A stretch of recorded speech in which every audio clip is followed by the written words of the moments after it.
There's a call for government to formally recognize the majority rule holiday. Several Bahamians marched through the streets of New Providence today to commemorate the many equal rights and freedoms that we currently enjoy. Carla Palmer reports. In a show of patriotism and national pride, Bahamians braved the inclement weather in a short march along Poinciana Drive to the University of the Bahamas in commemoration of Majority Rule Day. It was a mix of experience and youth. Those who lived through the movement as children, like former cabinet ministers Fred Mitchell and Melanie Griffin, spoke to the genesis of the movement and the progressive events which led to majority rule. A baby at the time, Obi Roberts, has since educated himself about the facts as he embraces the democratic freedoms that we now all enjoy. From 1834 to 1967, the country was controlled by a small group of wealthy elites who were connected with Europe. And that changed dramatically in 1967. That's important.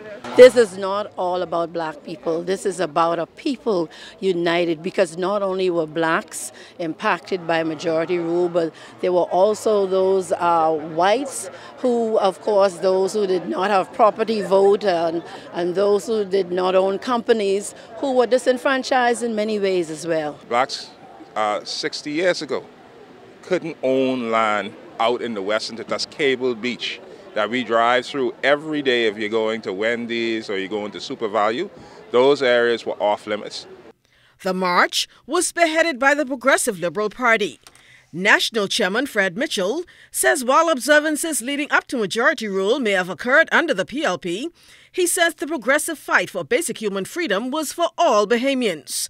He's calling on the government to become more involved in properly formalizing observances, as the holiday is not a PLP event, but a national one that all Bahamians should celebrate and be proud of. There should be, by law, a commission, which is called the Majority Rule Day Commission. That commission's responsibility will be to plan the observances for this day and to ensure that the state's resources are behind it. It should include the National Heroes Park, the visit to the Pindling Mausoleum, because he was the person who led the fight, the kind of symposiums we're having today, the national service. All of those things will be the responsibility of that commission. In the interim, Mitchell says the PLP, as the oldest political organization, has a responsibility to educate people about the country's political journey, and that mission, he says, will continue. Carla Palmer, ZNS Network News.